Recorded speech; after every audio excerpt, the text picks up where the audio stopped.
So let's talk about it. Are you asking for too much or are you asking the wrong man? Hmm? Are you asking for too much or are you asking the wrong man? Questions that need answers.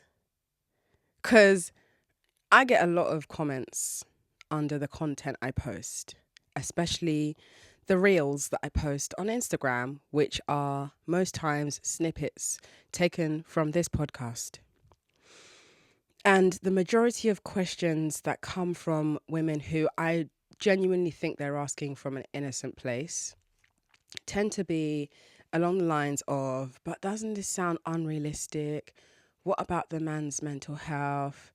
Don't we feel like we're putting too much pressure on young men to give women lives that are beyond their reach? I think these are all valid questions, which is why we're returning to what I initially asked of, are you asking for too much or are you asking the wrong man? I think a great case study that we can refer to, especially when we observe pop culture relationships. And if you notice, I very rarely touch on pop culture relationships on this podcast just because I don't know, like I'm not really into like getting into the mess. But it doesn't always have to be mess. Pop culture doesn't always have to be messy. Sometimes pop culture can be a great way to observe what's happening during the times we're living in. And I think a great example that helps us contextualize this question of asking for too much or asking the wrong man is the relationship between Ciara, the musician, and Russell Wilson, her husband, who she is currently expecting another child with. Congratulations to her. I think this is a very brilliant case study because in Ciara's previous relationship, she was dating a very famous rapper known as Future. And he is often referred to as the toxic king. And his relationships are so catastrophically awful with women that he almost takes ownership of the memification of how awful of a boyfriend he is, because he is a very, what appears to be, impulsive dater. He can be quite controlling and he tends to kiss and speak. So what I mean by kiss and speak is like, he's very, very vocal about what he does with the women that he dates. And what makes this extra interesting is that, Future is someone that loves to lavish the women that he's dating with gifts and shopping trips and holidays and you name it. I need to sneeze because I am allergic to men's bullshit. Here we go. Why does that happen? Why does that always happen? Like, do I have a chronic nose situation going on or am I just allergic to men's bullshit? Anyway, Future is someone who is known for the way that he lavishly dates women, but unfortunately, he's very possessive and controlling and toxic, and he is not shy to discussing his drug use. And I can imagine behind closed doors, that makes him a very chaotic person to be in a relationship with. And so, unfortunately, his downturn of his relationship with Ciara back when he was dating her played out often on social media, and he was being very unflattering towards the way he spoke about her. They had a child together, and unfortunately, he was being very, very damaging and, again, controlling in how he was behaving on the internet, especially when he found out that Ciara has now moved on to a new partner who is her current husband, Russell Wilson, who treats her like an angel on earth. And for a long time, there was a running joke going around. Not even a running joke, but like a sort of like running narrative attached to Ciara's name about this prayer that she prayed in order to go from a man like Future, who was just, from what it came across, just a really, really tiring person to have dated, to now being with someone like Russell Wilson, who is an absolute gentleman towards Ciara in how we can see that he treats her and how happy she proclaims herself to be. They've had multiple kids together since she has been with Russell. He has always spoken up for her about how beautiful she is, and generally, he just doesn't seem like the type of man who is threatened by how sexy and powerful and stunning Ciara is. There have been many instances where Ciara and Russell have attended red carpet events together, and Ciara is scantily clad like a queen, and Russell is just there next to her, embracing the scantily clad wonder that she is. And some men hate that. There are men who are very insecure about the idea of their partner wearing clothing that reveals her body, because a lot of men feel they have ownership over women's bodies. But Russell Wilson seems to be this really interesting glitch in the male matrix of how men behave when they are in partnerships with women. And why I think Russell Wilson is an interesting case study is because in Ciara's previous relationship with Future, she was it could have been argued that she was asking the wrong man, you know? Because now with her partner Russell, she's not asking for too much. I don't think there's anything she could ask for that could even be classified as too much in the eyes of that man Russell, who just bloody loves her.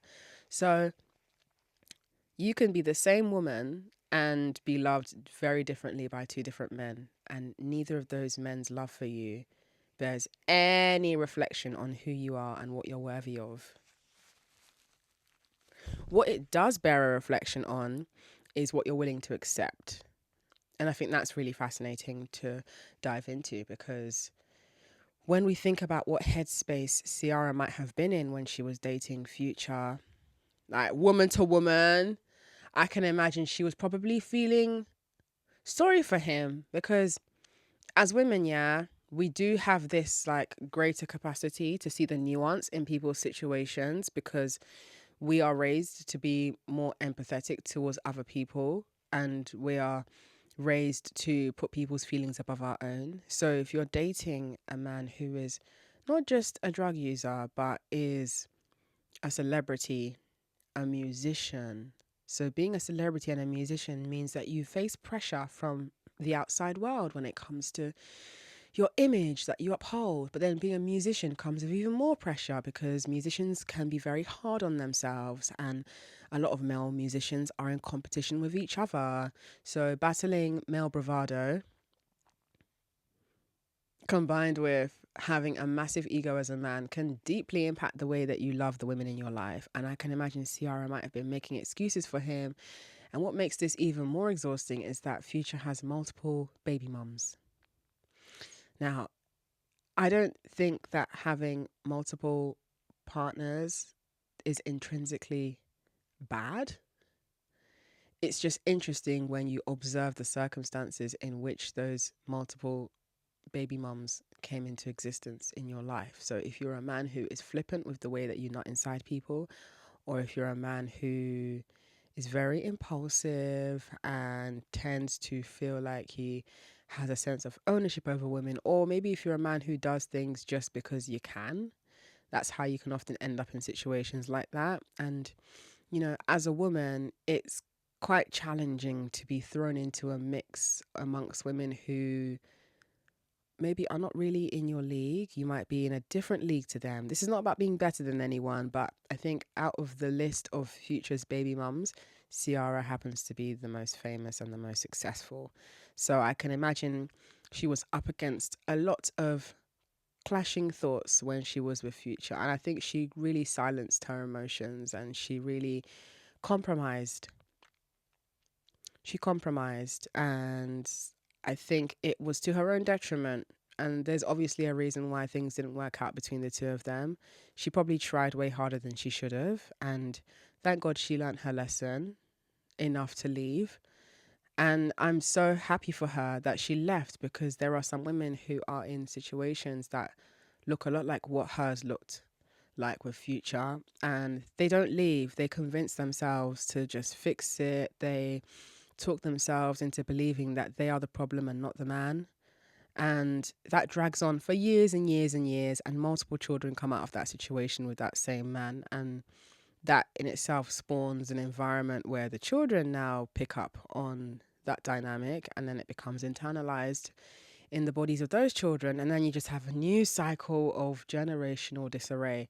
And so something changed in Ciara's mentality that encouraged her to somehow just take the leap with her child and just leave and be single. And I imagine that when she was praying, she obviously was acknowledging that she's struggling and she deserves better. And I don't know what prayer she prayed, but I think this is more than just a prayer, because I've been seeing a lot of people on the internet being like, what did Ciara say exactly in that prayer? I'm curious too, but as someone who was raised to believe in God, I understand that praying is one thing, but the effort you put into getting yourself as close to the reality you want also matters. So not only did Ciara pray, I think that she also had to really change the way she was doing things. And I think she went for a period of solitude, and took a break from dating. And I think that she had to really sit and recognize her worth. And sometimes it's hard to recognize your worth when you're in a noisy environment with a man who is trying to talk you out of what you know to be what you deserve. A lot of men get by on tricking you out of knowing what's meant for you. And that is one of my biggest gripes in dating men. And that's why I am very, very adamant on pushing the sentiment that if you are a woman who is attracted to men and you see yourself dating men for the long haul, there has to be a lot of critical thinking involved in the decisions that you're making. You can't just make decisions because I felt like it and because it just came to my mind. Like, you have to really think about what you're doing and how will this impact the way that this man sees you, because the way this man sees you is going to reflect in how he treats you. And I know that that sounds really challenging to hear, because it kind of bleeds into the idea that we need to present ourselves for men and we need to care about what men think of us. That's not what I'm saying. I think that's a very different conversation. Where I'm going with this ideology is that what men think of you is based on how they perceive you, and how a man perceives you determines how well he's going to treat you. I've said this before on this podcast in the past, and I'll say it again. One man can be dating 3 different women, but one woman will be a booty call to him. The other woman will be the one that he just sends text messages to when he's bored and feeling neglected. And the other one will be the one that he is the most devoted to and interested in. And the reason why the one he's most devoted to and interesting happens to be that woman is because of how she carries herself, and because she seems to have this unwillingness to make excuses for him. And she's so wrapped up in her own life that he has to go out of his way to do more to seem interesting to her. I hate that it's that way, but that's really the way it be, you know. I wish, you know, that we all just had the freedom to just not have to think any thoughts and just do what we want, and men will just automatically love us in the way that we deserve to be loved, and men will just be able to read our minds and know exactly what our needs are. But that's just not how life works. Just like how nobody should expect you to be able to know exactly what someone else's needs are upon meeting them, because we all have different needs, and you learn those people's needs by being around them more often. And so if you are with somebody who has the means to meet your needs, and the means isn't just the money, but the means is also the emotional availability, the mental awareness, the self-awareness, and the desire to be the man that he believes you deserve to have in your life, he will be that without you even having to ask him. Have you ever been in a scenario with a guy where you're explaining a scenario to him? There was one time, right? I was talking to a guy friend of mine about some pictures that I needed, because he's a photographer. And I wasn't even trying to ask him to do anything for me, but I was just kind of complaining, being like, oh my God, I'm so stressed out. Like, I need some new photos. There's something that is coming out soon and I need some new photos for it. And I just haven't had a chance to even like get around to ask anyone to take pictures for me. And like, oh my God, can you imagine? And he was like, what do you need? And when can I come and help you? And I was like, yay! I wasn't even telling him that to try and like find a back row to ask him to take pictures for me. But he suggested by himself to do it. And the pictures we took ended up being some of my favorite pictures that have ever been taken of me. Like, he's just such a great person that I have in my life, because when he does stuff for me, like, he always triple reiterates to me that I don't owe him anything back. Because sometimes I'll be like, do you want some edibles when you come over? Like, I have to thank you. I just feel so grateful. Like, he'll be like, no, you don't need to do anything in return. I want to do this because I want to help you. And I'm like, oh my God, thank you so much. So in the same breath, if you are talking to a man who has the means and the desire to want to be there for you, you're actually not even going to have to ask for as much as you think you're going to have to ask for. Because I think a lot of women, including me for a long time, a lot of women are scared of asking for things. A lot of women are apprehensive about what it means to have needs. Many women fear being seen as too much. And I understand that. But I promise you, there are people you will meet in this life who you won't even get the opportunity to ask them for anything, because they will be so keen on wanting to make you feel safe and welcomed and comfortable that if you were to express, even in passing, that you like something or that you're struggling with something, their way of wanting to present their love to you is them coming up with a solution for a situation that you've vented about, or them surprising you with something that they've heard you say that you like. I promise you, it exists.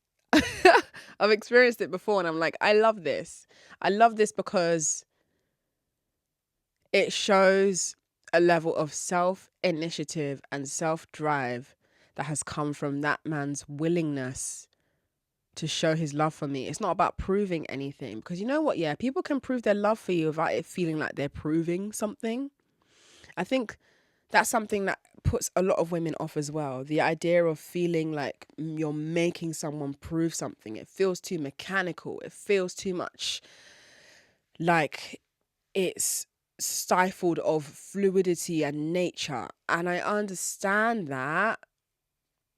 And yet at the same time, what I'm trying to get at is there'll be people you will meet who you don't have to get them to prove anything to you, because they will be so self-driven in their desire for you that it's almost like before you get round to even asking for something, they've done it. And you're like, what's going on? And I feel like that's a dynamic that's happening between Russell and Ciara. And that's why I'm happy for her. So yeah, sometimes you're not asking for too much, you're asking the wrong man. Now, another thing that comes up in conversations of this nature, especially from what I'm noticing in my Instagram comments, is a lot of women have an issue with being bought. They conflate being bought with demanding what you believe matches your worth.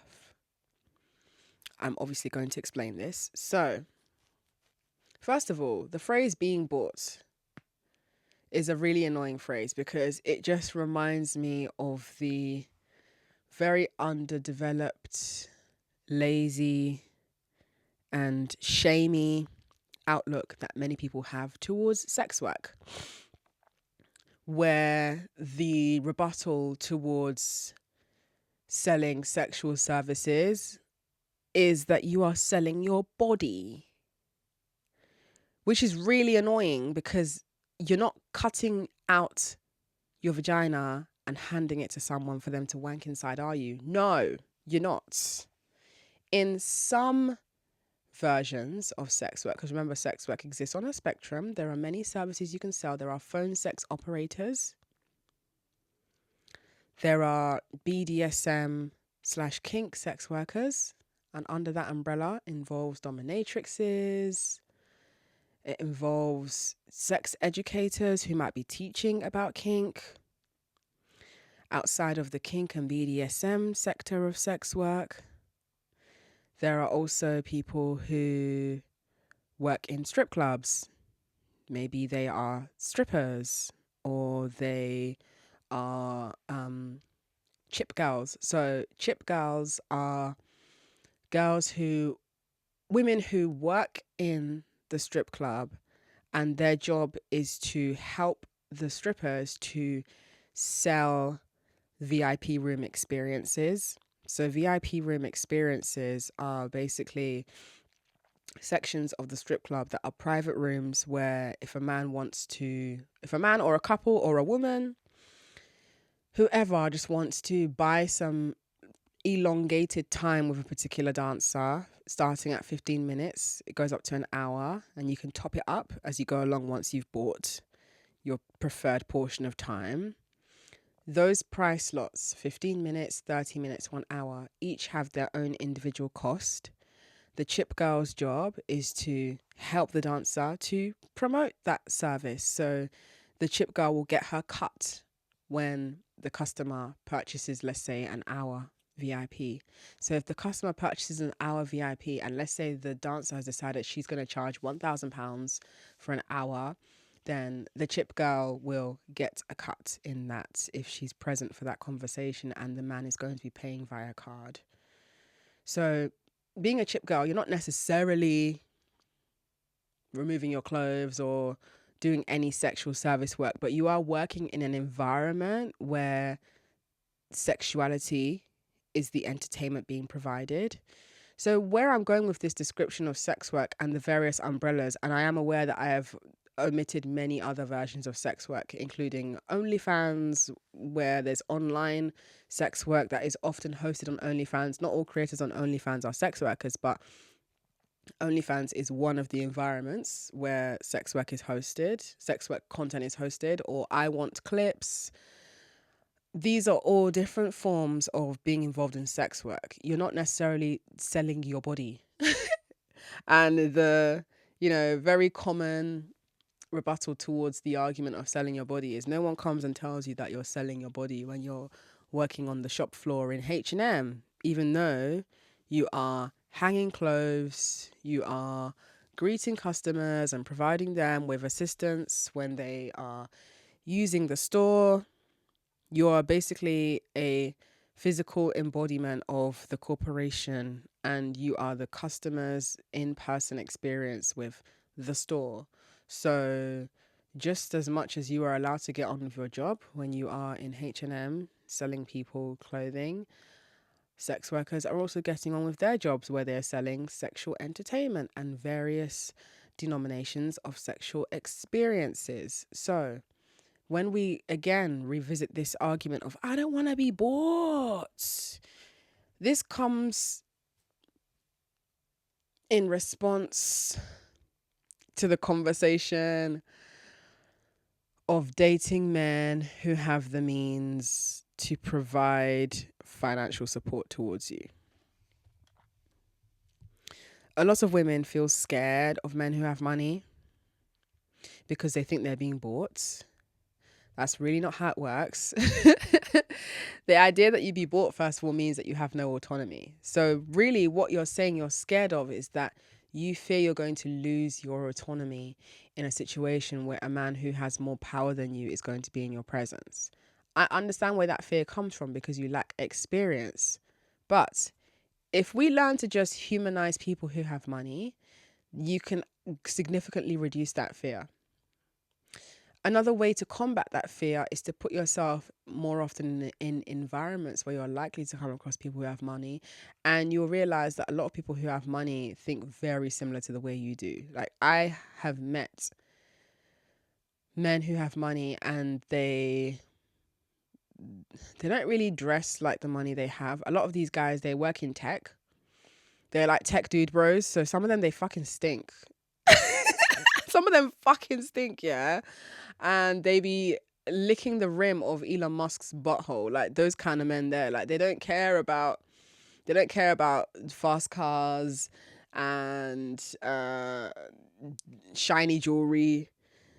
They're just really interested in a lot of things that are more in line with the social network and lifestyle that they're in. So a lot of these tech dude bros who have a lot of money are into crypto, even though crypto has collapsed right now. Still, a lot of these guys are very into like the tech space. A lot of them are into anime. Like you'll be surprised. You have a lot more in common than a lot of men who have money than you think. And I'm saying all this not to promote men who have money or to sell them to you, but to just like humanize every single person being discussed in this hypothesis here. Like these guys are just as normal as you.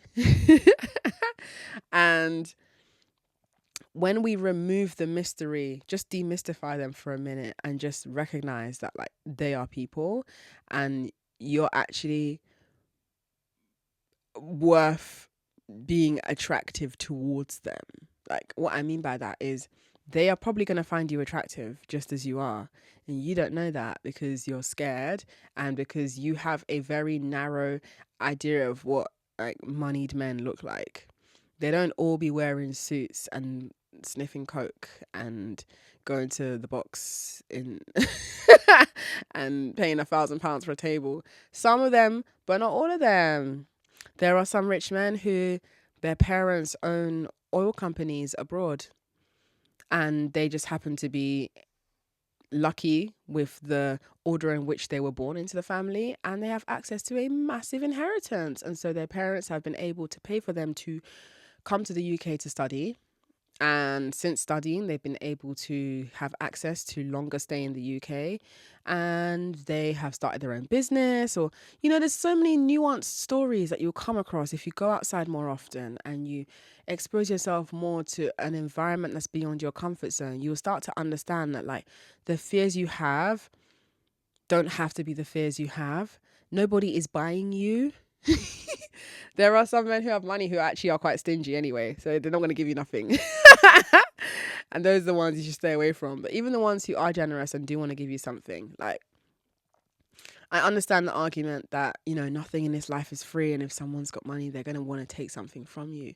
Sometimes people don't even want sex from you, Sometimes people want your company. Sometimes people just want to feel listened to. I know a girl who she's like same age as me. She's actually a writer as well. Not gonna say her name, not gonna bait her out. She is a sex worker and her version of sex work is she's a stripper. And she was telling me about her experience being a stripper at a particular club for I believe she's been there for like a year. And she is a very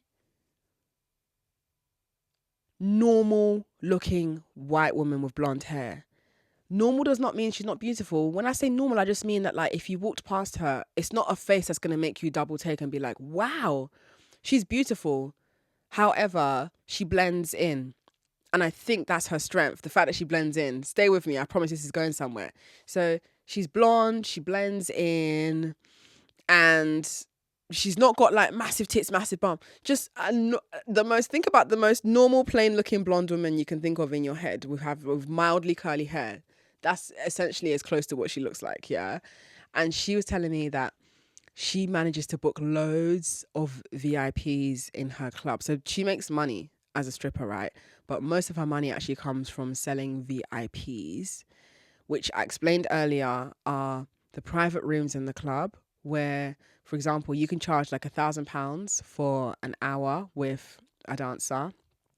And in that room, you can have a chat, you can get some champagne and just sit together.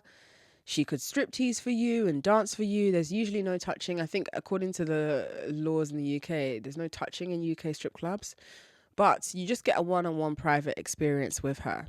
And the club takes like 40% or 50% of that. So as a dancer, you leave with like £500 if you charge £1,000 for the 1 hour VIP experience. So this particular woman who I'm friends with, right,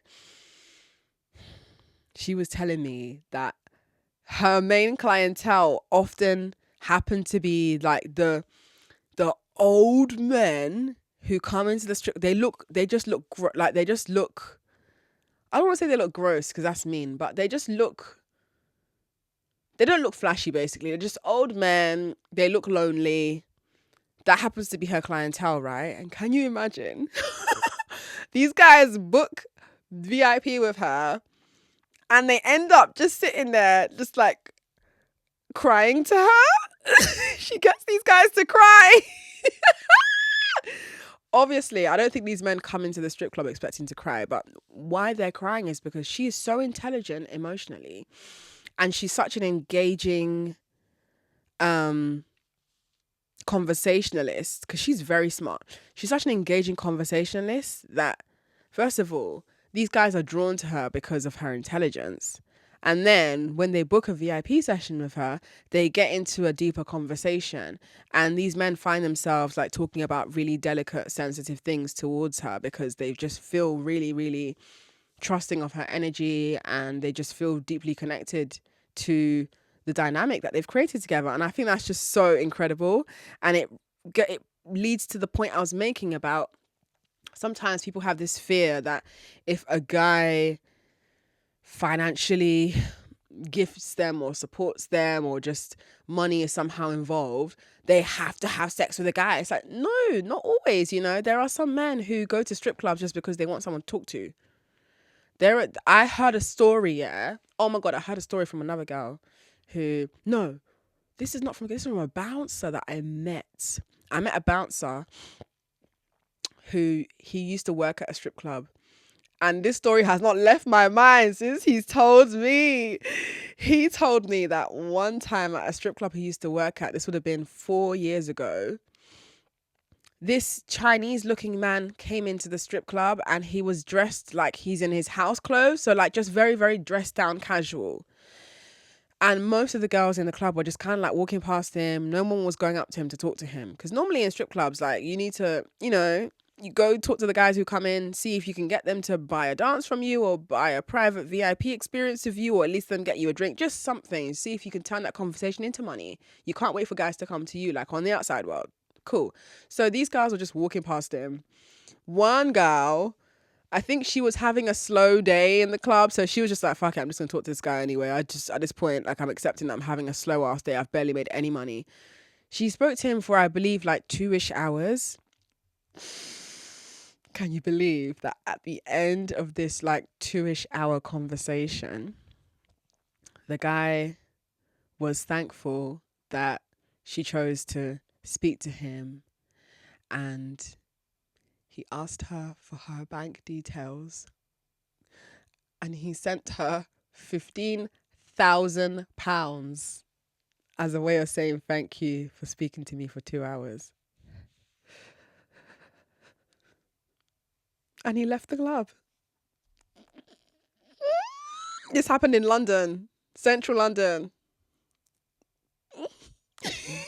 Now, there are lots of elements to unpick in that story. First of all, one thing I've learned from that story, and even from my friend who talks to the men who end up crying to her in VIP, is like, never judge a book by its cover. So like, sometimes when you have an image in your mind of what a guy who has money looks like, that can actually hinder you, because not everybody looks like the money that they have.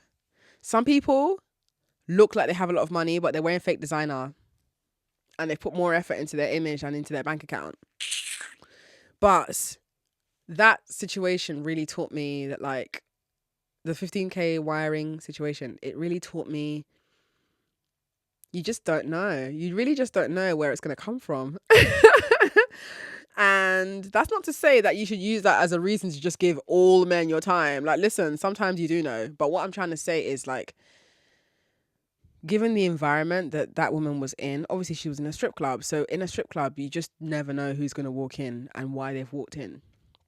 But when we copy and paste this to the outside world, there is something in taking the chance of knowing your worth and believing enough in yourself to throw out pointers that allude towards what you believe that you're deserving of. This doesn't mean that, you're likely to meet a man in the real world who's going to just wire you 15K because you spoke to him. But it's funny we're saying that because I have another story of a woman who I briefly met before she left the UK. She was friends with a friend of mine and we were just getting into conversation about crypto. And she was telling me about a crypto event that she went to with another friend. I think it was like it was some sort of crypto event. And of course, there was loads of dude tech bros there. And these were two black women, by the way. One white guy was trying to flirt with my friend's friend. And I think she just had a really sassy mouth on her. I think she was like me, just very sort of like, what you saying? What you got for me, baby? And somehow I think he started talking about how much money he had. And she was just like, you don't look like you have that, you liar. Liar. Okay, let me see that. And then I think he took that personally when she accused him of lying about how much money he had. So he asked her for her bank details. She gave it, but she was like, whatever, here you go. I think she was just trying to call his bluff. And he wired her like £4,000. I'm like, interesting. He never bought her body after that. Surprise, surprise. He never asked her for anything after that. Surprise, surprise. He just felt like proving his point. Some men like proving very expensive points. There are some men who are like that. Not everyone is like that, but some people are like that. I'm saying all this to say, the idea and fear of being bought is a very irrational one. I'm not going to lie. I know that some fears deserve to be held, but the one about being bought is a very irrational and outdated, and I think it's just a fear-mongering thing that's not really rooted in anything serious. You're scared of being bought. You're not serious. You're actually not even serious, Which one is you're scared of being bought? What are they buying? What are they taking from you? You have the last say. And I think a lot of women need to learn to just remind themselves that they have the last say. You don't have to date men who have money if you don't want to. If it doesn't appeal to you, you don't have to do any of that. It's just about raising your belief in yourself to a height where you are prepared for the unexpected. Because I'm looking forward to the day. Let me catch one of those dude tech bros. Oh my God. I'm looking forward to that day when I catch one of them slipping and they want to be doing guy for me. They want to be showing off and I'll just pull their leg and call their bluff. I'm trying to see something real quick.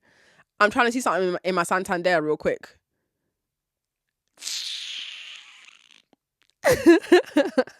But no, I cannot be bought.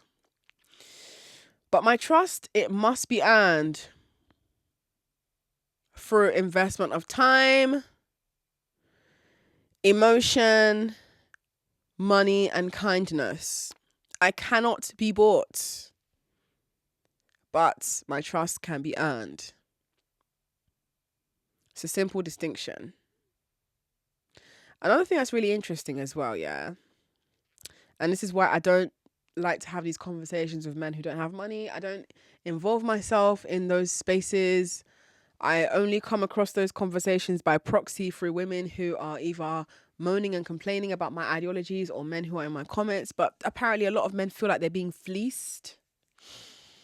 So for those who don't know, the word fleeced means you're being used financially. Do you know it's only broke men who have this issue? It's only broke men who use the word gold digger.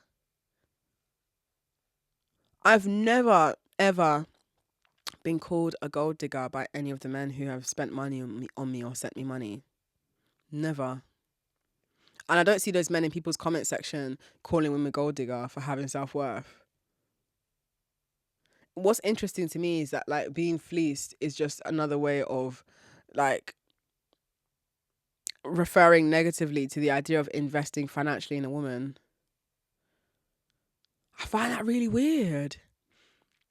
I was telling a friend of mine, a story about a woman I came across on YouTube who was talking about her setup in her marriage where her husband has bought houses and put them in her name. And he was like, no, he's being fleeced. He's being fleeced. I would never, ever, ever teach my son to behave like that if he had money. That's dumb. That man is dumb. And I'm like, well, how is that dumb? I don't understand how that's dumb.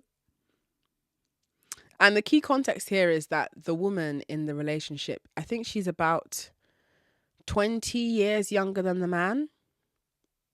So the likelihood is, obviously, we never know how life is going to happen in the future. But statistically speaking, she's likely to stay on Earth longer than her husband, who is in his 60s.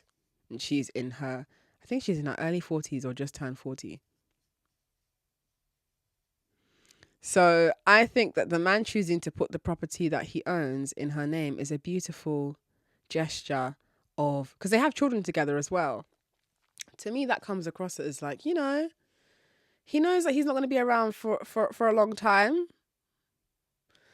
And he also knows that his wife and his children are likely to still be around after he's gone. So it makes sense to put his most prized possessions in the hands of the person he trusts the most, which is his wife. The person he loves the most, which is the mother of his children. And the mother of his children is smart enough to have advocated for that. And she knows exactly how to pull and throw her weight around, as she should. Now, a lot of men who don't have money are vehemently against this because they see it as that man is being used. And I find that really interesting to observe, because are you telling me that and this is another thing, right? If you've never had money, you can't conceptualize what you'll do with it. A lot of people who have never had money, what's the word? Like, the first thing they're going to do when they have money is to hoard it for themselves and to hang it over people's heads and to make women do things with this little money that they've got. But you can't think on the same plane as somebody who has so much money that he can afford multiple properties and he can decide whose name what is going in. So this is why I'm saying, like, when you're aspiring for your life and you're thinking about sharing a future with men, you need to be really, really, really sure of exactly what it is that you want from men, because it can't just be words of affirmation and company. I always say this, but you need to be thinking big, my dear. You need to be thinking big, go. Because I feel like I have to keep on explaining that I am always talking about love when I'm talking about money. A lot of people still have this misconception that I am a loveless and cold and robotic and scorned and jaded person who has no concept of true love and all I care about is money. If a man is in love with you, he's going to want to feel like he's got your back. Depending on how much resources that man is able to allocate, that man will be able to show you how much he's got your back. If you are dating a guy who has not even got 2 pennies to rub together, then maybe the way he's going to show you that he's got your back is he's going to come and jump people for you if you need someone to be beaten up, or he's going to, I don't even know what broke guys can do for you. Maybe he can come and like help you read your homework, or he can, I don't know, follow you to go do errands. I really don't even know what to do with guys who don't have anything going for them. But if you are in love with and being loved by a man who has a solid life going for him, financially he's solid, career-wise he's solid, self-esteem-wise he's solid, the love you're going to experience from that man is going to be like no other, because He has a lot to pour from. His cup is full. He ain't pouring from no empty cup. Okay? He's happy to invest in you. It doesn't feel like a chore. It doesn't feel like a bore. It doesn't feel like he's being made to do anything, because most of the things he's going to be doing will be self-suggested. He's going to want to make you feel like he's got your back. You're going to be talking to him about like, oh man, do you know what? I really want to do my hair, you know. He's going to be like, how much is it? Like out of nowhere, he will just want to involve himself in making your life easier. You're going to be like, oh man, my tenancy is coming to an end and I really need to think about what I'm doing next. He's going to be like, what? Listen, I got you. Where do you want to move to? I'll sort you out. It can happen for you, babe. But you know what? I'm okay with men and a handful of women seeing me as a scary robot who has no feelings and is jaded and is cold and is mechanical in how I approach love. Because the men who actually know me and are close to me, they see a very different side of me that the world will never see. And sorry to that world. Sorry to the world.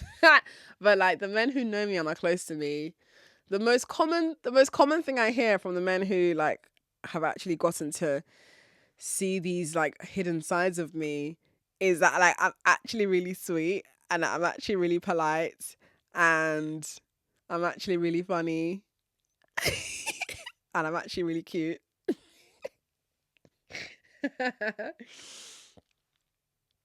Which is laughable to me, not because they are incorrect, but because people have this impression of me that I hate men. I don't hate men. I hate men who reinforce patriarchy. And that's most men. So where do we go from there? But aside from that, a lot of people are of the belief that I'm so this is a word that comes up a lot. Transactional. That sounds transactional. What about love? Why can't you just accept a person as they are? Why do you have to ask a man for stuff? My question is always, why not? Because men be asking us for shit all the time and we over deliver. I saw a TikTok compilation yesterday of mothers discussing how much they regret being mothers. And it really, really, really opened my eyes. Because first of all, I felt so deeply inspired by the bravery and honesty of these women. They were not saying that they hate their children. If anything, they multiple times reiterated that they love their children. But they were saying that they regret motherhood because it is exhausting. And there are days when they want to just run away from everything. And they still have to be there. And they feel pulled in 100 directions. And what most of the women were saying was that they don't get enough support from their partner. A lot of these women are stay-at-home mums. And even if their partner hires a cleaner, they are still spending the major chunk of time with the children. So they are still drained. And they feel like they're always... There was one woman who said she has a child who is 4. She has a 4-year-old, a 2-year-old, and a newborn, and she feels like she's just been constantly needed for the past 4 months. Like she's not had her body to herself for the past 4 years. 4 years. She's not had her body to herself for the past 4 years. And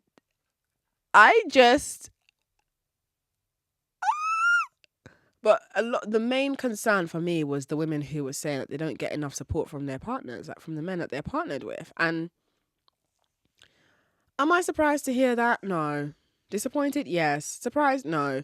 Because what a lot of men do is, and I've seen this happen, where they agree to take on being the one who goes to work. In some instances, that man will pay all of the bills, but I've seen many instances where the woman is still paying towards some of the bills while being a stay-at-home mom, and that man goes out to work. My apprehension is that, like, those men still be out there cheating, and then they have the nerve to come home and not take on the household labor that has been left off by the woman who's been home all day, tired, with crying, screaming, snotty, vomity children. Those women are still being made to feel like they're asking for too much. Even though not only are their children asking for constant things from mum, but the husband also expects for that woman to still be sexually active, to still be desirable in his eyes, to still be fun and outgoing, and always have a bright smile on her face when her husband comes home from work / cheating or whatever he's been doing outside. You have to be all of that. The world constantly asks women for so much all the time. It never ends. And then the moment we decide, you know what? I want more out of my partnerships with men. We're the ones being made to feel like we're asking for too much. So no, I will not stop asking men for more. I will not stop until I will not. I'm just not. I'm either going to be single and enjoying little frivolous, fleeting moments with men when I feel like it, or I'm going to solidly partner with a man who has everything that I want. And you know what? Everything that I want isn't even everything. Does that make sense? Like, I don't even want every single thing. For me to partner with a man, as in like to genuinely be committed to him,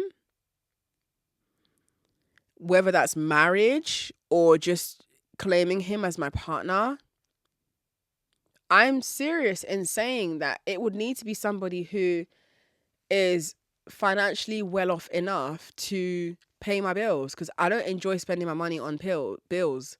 I don't enjoy giving my money to my landlord. I enjoy using my money for other things, like buying rhinestones that I can stick onto my clothes. I enjoy using my money for other things, like, I don't know, I just like saving my money. I don't even need to explain what I want my money for. I don't need to be spending my money when a man is in my life. Because what's the man there for? What's he there for? To press my breast? Well, I can press my own breast. I don't really need a man to be doing that for me. Okay, what else? Well, okay, the man is there to, what about partnership? I mean, what we partnering on? Because if I want partnership, I'll find a business partner. Like, what we talking about partnership? Okay, what about an emotional companion? Do men have enough depth to meet me at an emotional level where they can be my lifetime companion? And I'll be like doing the sex with them. I already have that level of emotional companionship with various people in my life. Some of them are men, some of them are women in my life.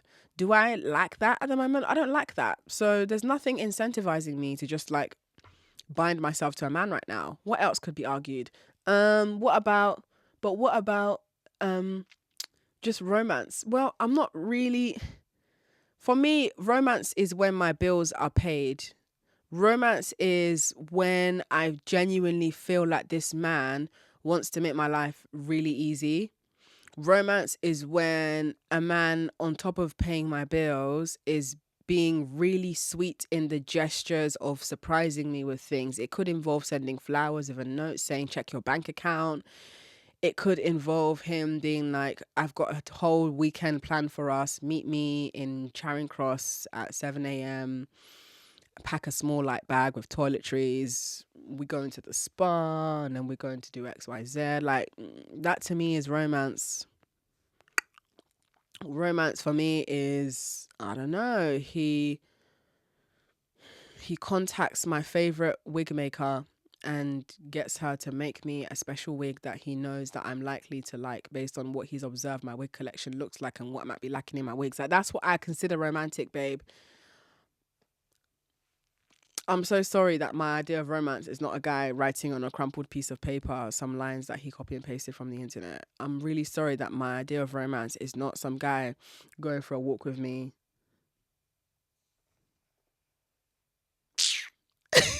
Like, I don't know, man. My idea of romance is a man giving it all for me. Give it all for me. I want everything you have. Everything. Give me everything, because when I'm in love, I give everything. So give me everything. Because I always say this on this podcast. It might not be you right now, but there is a woman that a man will give it all for. And if you're not that woman in his life, then you need to go and be that woman in someone else's life. You don't need to be there. Did you hear me? If you're not the woman he'll give it all for, then don't be the woman in his life. Let that be someone else. Go out and find someone else who will give it all for you, because you're in the wrong place.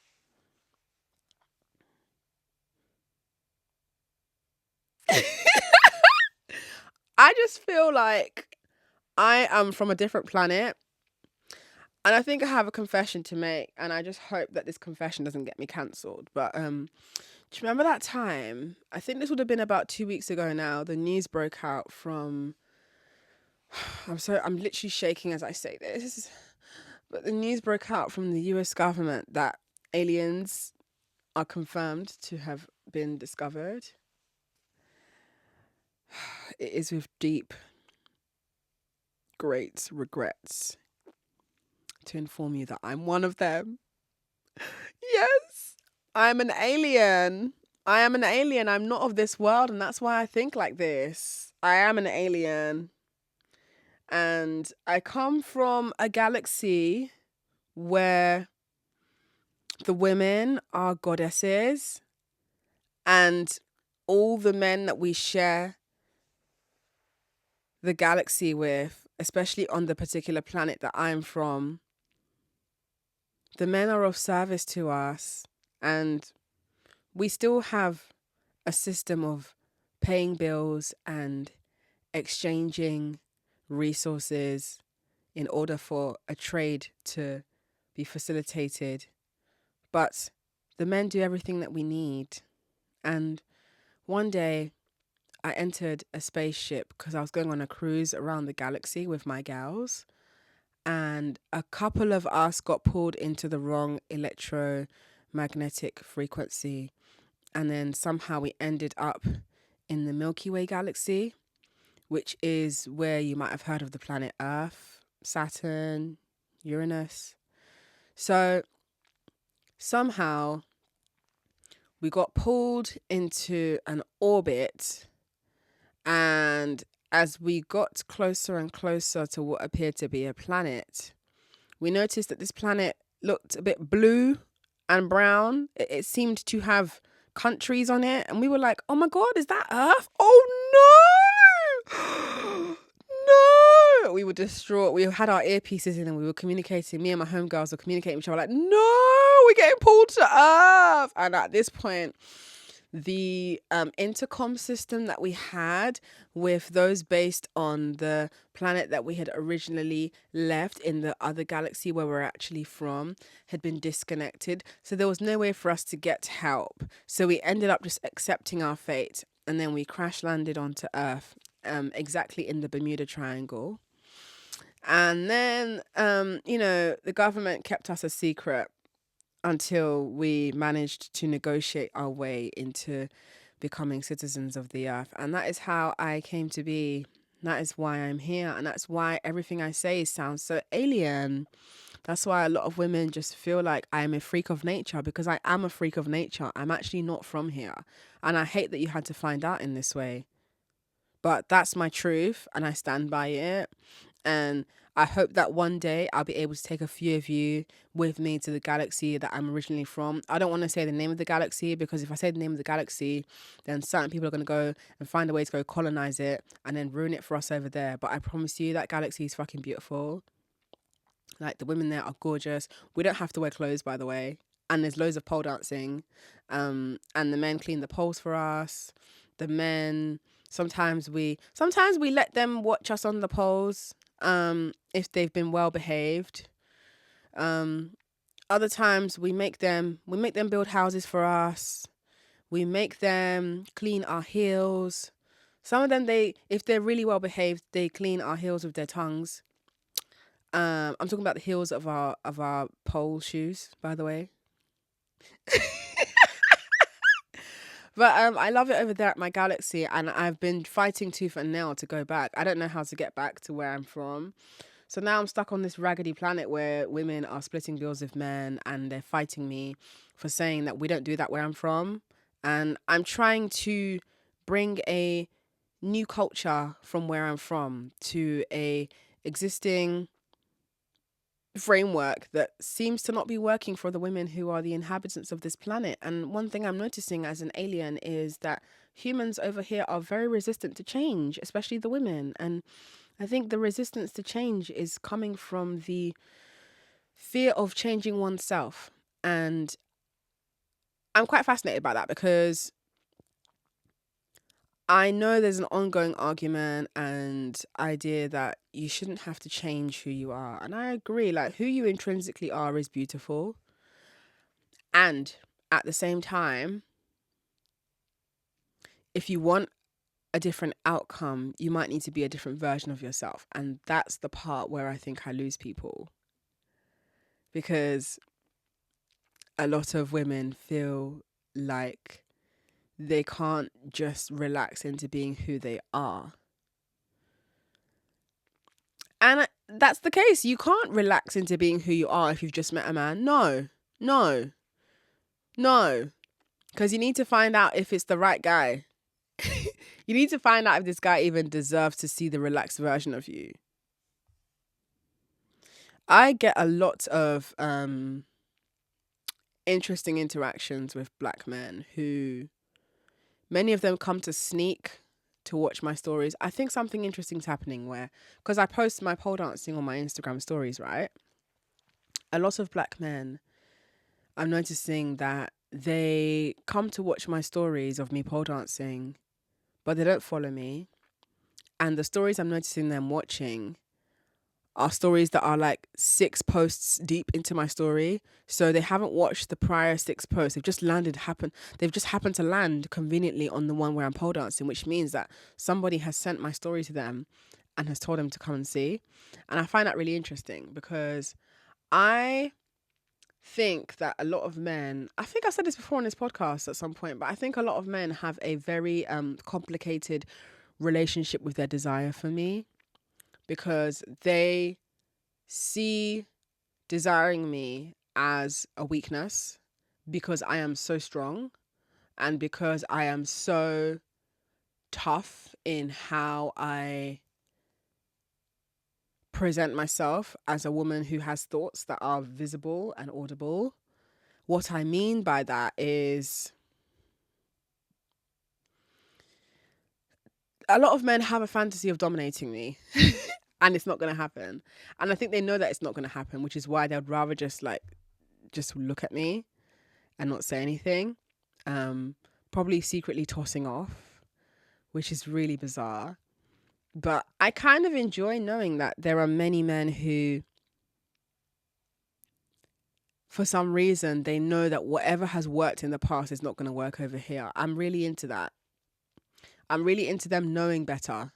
Because, men will do different things to different people depending on what they gauge you're likely to accept and what you're likely to fall for. So I'm happy that something is being communicated properly on my part, non-verbally to them.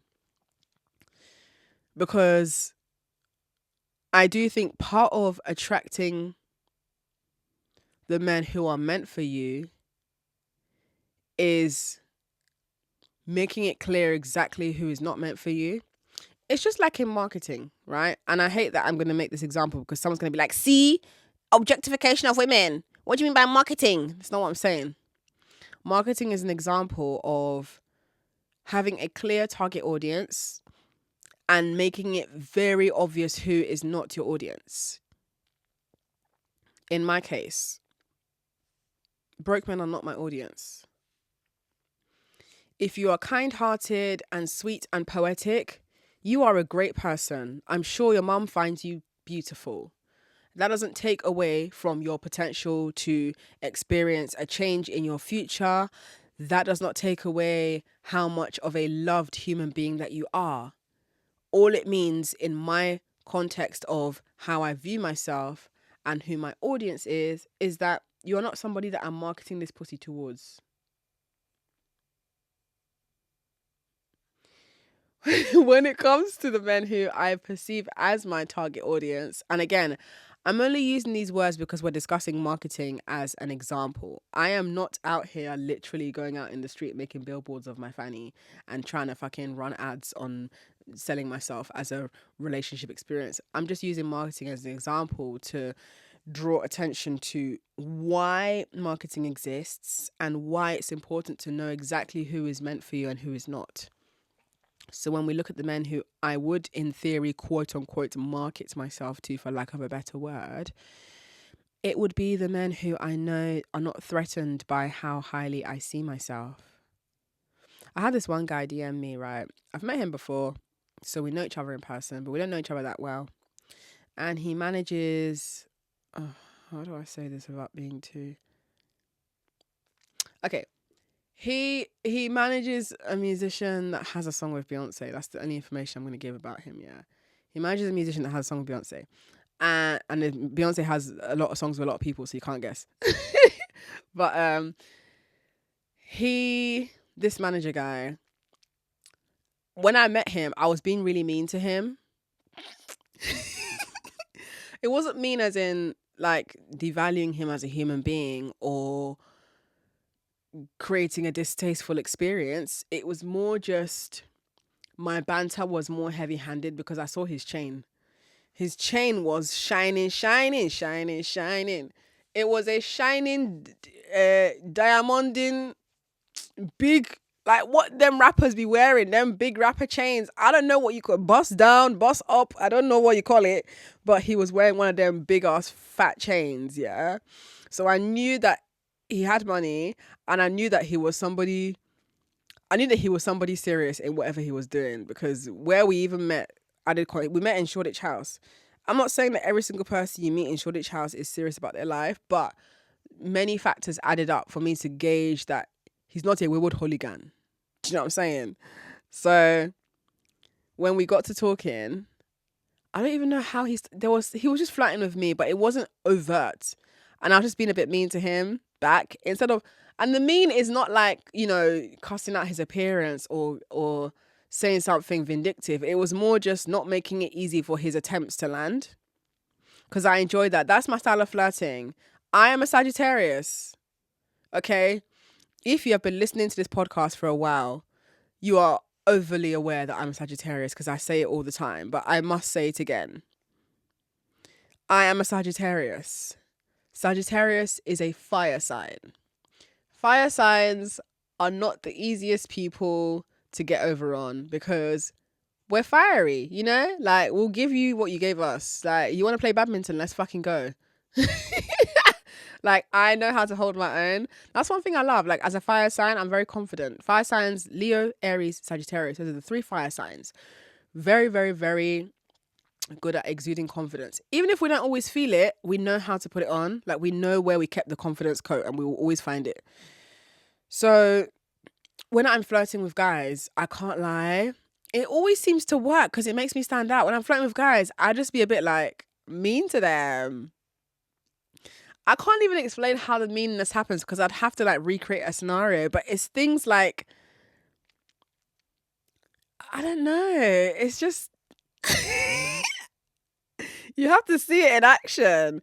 I think it's because I'm Nigerian as well. Nigerian women are we'll just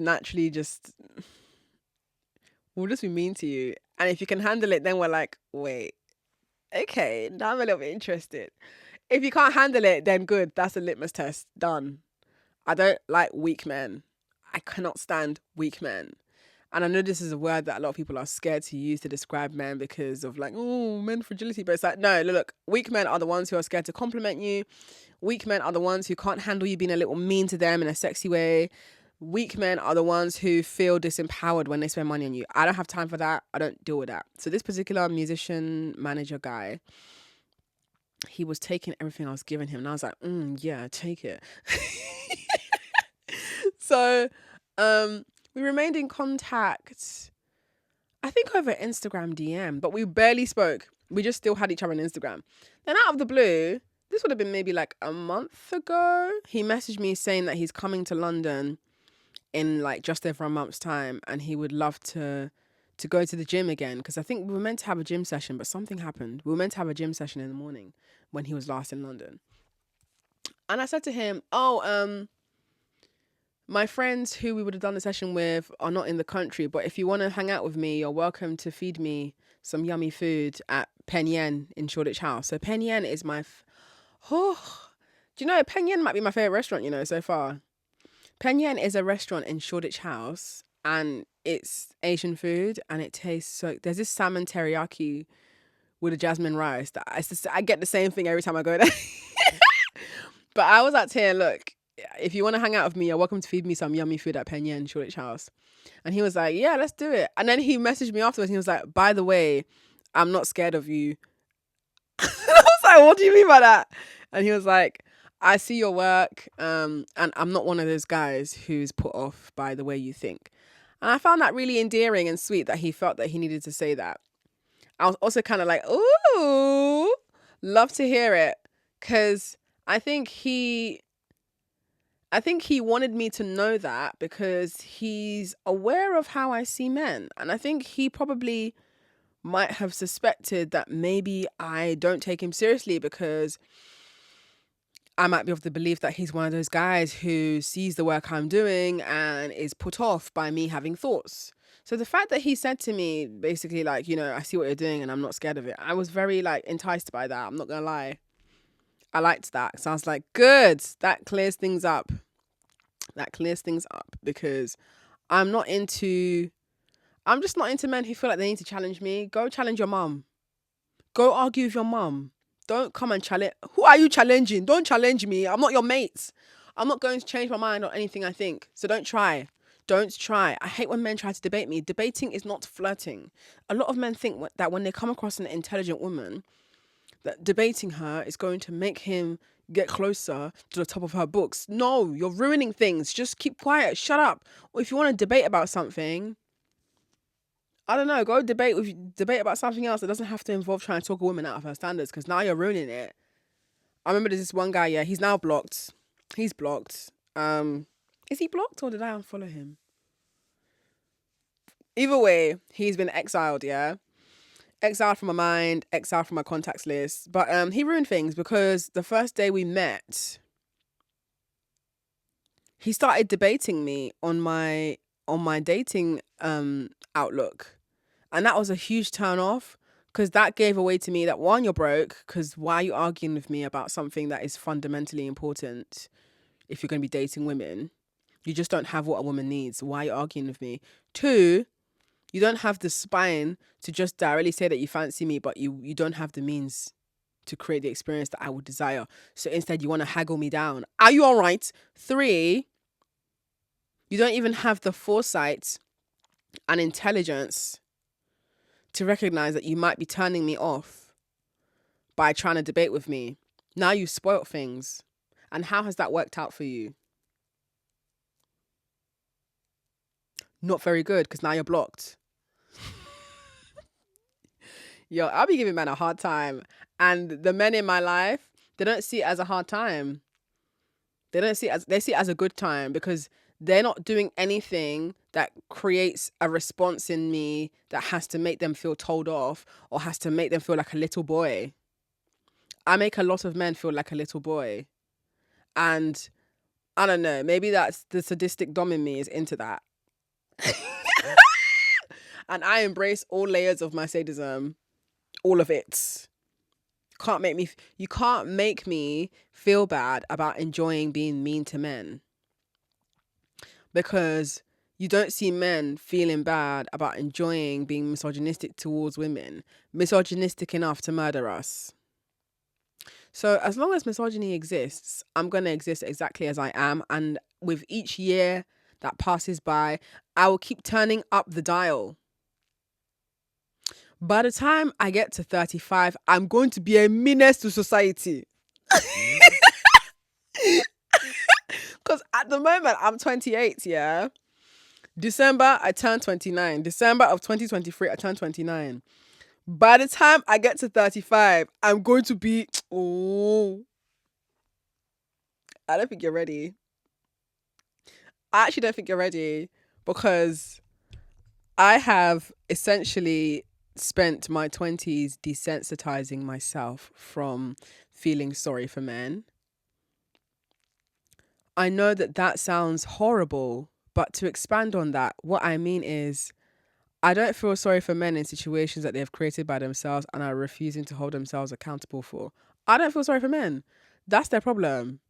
And I don't feel bad about asking men for stuff. So when we come to this question of are you asking for too much or asking the wrong man, I'm not even trying to ask for anything anymore. You should be suggesting it with your own will. You should look at me and figure out what I might need. Figure out where you can input yourself to make my life easier. And even if that doesn't happen, if I feel like asking a man for something, I'ma ask. I'ma ask because the worst I'll hear is no. I'm not gonna die from hearing no. And if you say no to me, guess what? You're not pressing my nyash. You have omitted yourself from the chance to press my bum. That's deep. So you've ruined your opportunity to feel what my bum feels like because you didn't want to be nice to me, because you wanted to do fine boy. And this is why I don't meddle with men who are as good looking as me or better looking than me anymore. I have retired that life and left that where it was. My earlier 20s, I was doing that because that was what I knew to be right. I don't blame my earlier 20-something self, and I don't blame anybody in their early 20s for dating young boys for looks. I understand. I get it. But as you get older, you kind of need to start using your brain a bit more, and you need to start thinking about your future and thinking more selfishly. You need to be as selfish as the men that you're dating because men are selfish, and a man is never with a woman without a selfish reason. Do you know that? Are you aware of that? Have you heard? Anytime you see a man with a woman, there is something he's selfishly getting out of it. And I don't even think it's necessarily evil, you know. I actually don't even think it's evil if a man is getting what he wants out of his partnership with a woman that he likes or loves. Because that's how it should be. Like, we should all get what we want out of the things that we place ourselves in. So if that man is selfishly getting sucky from the woman, yeah, what are you selfishly getting? Are you selfishly advocating for it? Because he ain't going to feel afraid to ask if he can press your nyash. He ain't going to feel afraid to ask you if you can cook. He's not going to be afraid to invade your ecosystem and have you thinking about him more than you think about yourself. And the reason why he will not be afraid is because you, as the woman, have been raised to already expect all of that. You have been programmed, conditioned, and prepped to maneuver relationships with men in such a way that you are always anticipating their needs before your own. You are always aiming to be a wife before you are a girlfriend. And this is why I'm heavily against the dating to marry thing. I don't understand that. I don't really understand what you mean by dating to marry. I'm dating to date. I'm dating to have a good time. I'm dating to have fun. I'm dating to be doted on. I'm dating to be a baby girl. I'm dating to be a princess. I'm not dating to marry. Why would I get married to you? The whole point of dating is to figure out if this is going to work. I have no aspirations of being married. If I am going to be married, I'm marrying a man who is probably older than my dad. And I see myself being married maybe in 10 years time, 15 years time. Older than my dad, because I will feel like I can get my way more with him. I can twist his arm more and I get what I want. Yes. I don't feel bad about that. I don't feel cringe about that. I don't feel disgusting about that. I know someone is saying, ew, that's disgusting. What's disgusting? What's disgusting you? Oh, I thought we were all of the belief that all men deserve love. Uh-oh. Oh, what's that? Am I hearing someone implying that only young, good-looking men deserve love? So who's gonna love all the old men who have money? You think they should die lonely? You don't think they deserve some companionship? No, but jokes aside, I see myself being with a man who has lived life enough and has been burnt enough by women to know that he does not run nothing around here. And the next time he comes across a woman that he is attracted to, he's going to learn how to shut the fuck up, sit down, and do what he's told.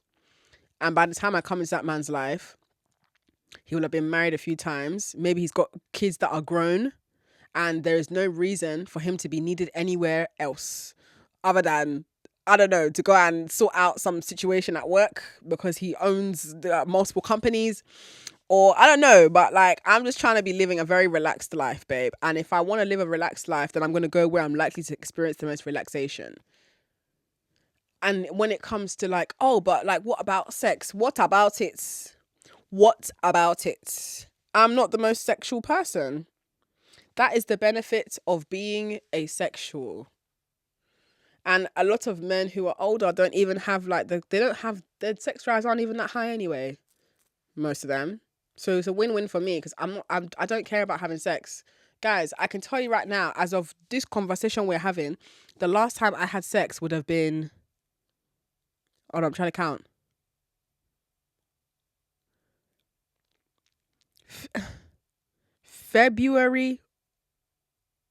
Late February of 2022. Do you know that? February 2022. Bruv, that's over a year ago. I've not died. My pussy has not decomposed and fallen out of me. I have not forgotten my middle name. In fact, I have gone on to still live a very colourful, enjoyable, fruitful life. I have chopped men's money. I have gone on fun experiences. I've been living my life. Like, I genuinely feel like a lot of women put too much emphasis on sex, and that's why they're scared to be with older men. And maybe this is something that I will discuss in another episode if enough people are interested in it, because I think a lot of people are like disgusted, like, ew, an older man. Which one is ill? Which one is ill? Because these are the same people that get upset when I say that I wouldn't date a broke man, because their whole argument is, but everyone deserves love. Okay, so if everyone deserves love, why do you say ill when I say I want to date an older man? Which one is ill? And again, this comes down to my own sexual framework here. I'm not the most sexual person. Like, in terms of having sexual urges to sleep with someone, I'm asexual. I'm a sexy asexual. So that works in my favor because I'm not interrupted by my sexual drive when I'm when I'm interacting with a man. So I can genuinely, with my full sense, maneuver situations with men and not get swayed by my horniness. And I think that's a superpower. And that's why I'm an alien. So hopefully I'll be able to soon figure out how I'll go and fuck off back to the galaxy that I came from, because I hate it here. I don't understand how women can have all this power and be scared to use it when men have power and they be willingly doubling down on it and bullying us into giving them more of our power. And upon all the power they have, they still can't even end the very patriarchy that they claim is also affecting them. Because you know what I've learned in this life, yeah? As long as something isn't affecting you enough, you're not going to want to change it. So they're not tired. They're definitely not tired. And I just feel like women shouldn't have to carry the burden of trying to change and save the world. I think you should just take on the sizable challenge of creating the best possible outcome for yourself in this little life that you've been allocated to live while you still have air in your lungs, because you do not know when you're going to go. And I'm seeing women, and I have seen women throw significant portions of their life away to just coasting by with men who are doing nothing for them. And then you die and it's all over. And then what? Was it worth it? Would you do it again? Probably not. And I don't want that to be the outcome for my life. I would genuinely say, if God forbid I fell down and died right now, yeah, I've genuinely lived a really, really fun life. Like, I wasn't married. I didn't have any kids. I didn't experience being in a long-term relationship with a man. And still, I lived a fucking rock star life. God forbid anything happens, but I feel very proud of the life that I've lived so far. And there doesn't have to have been any man in that story for it to still have been a fruitful, fulfilling life that I've lived. And that's the ultimate takeaway that I want for women listening to this podcast, especially this particular episode, to really gather that, like, a man is not the biggest achievement of your life. Whether he's got money or not, that's not the biggest achievement of your life. It's just a reflection of how highly you see yourself. You still need to aspire for more for yourself. And the purpose of that man being there is for him to also facilitate you getting closer towards that place that you're on a journey towards heading to. That is the whole point. You are the star of the show. You are the center of attention. The man is the background act. Okay, he is not the headliner. You are. He's your supporting act. Don't have that man turn you into his supporting act, because I see that happen time and time and time again, and that does not have to be your story. And you get to change that story right now if you wanted to, and it will be uncomfortable, but you won't die from it. What you might die from, unfortunately, is encountering a situation with a man who genuinely does control you. And I have come across stories where women have lost their actual lives to being controlled by men because they didn't know how to get out, and they were leading with their guilt towards feeling sorry for that man instead of leading with their own selfish perception of what they want to get from the situation. You have to be more selfish if you're dealing with men. So, before I wrap this up, first of all, thank you for listening. This has been a particularly long episode and I really enjoyed recording it. But secondly, I hope that you take more steps towards being more selfish in the ways that you maneuver your dealings with men, because you're not going to die from it, and neither will those men, because all the men who have been selfish with the way they dealt towards you have gotten what they wanted from you, but you haven't gotten what you want from them. So what are you going to do from now on to change that story? What actionable steps will you take from now to advocate further for yourself? Because like I always say on this podcast, you get what you advocate for. So what are you going to advocate for?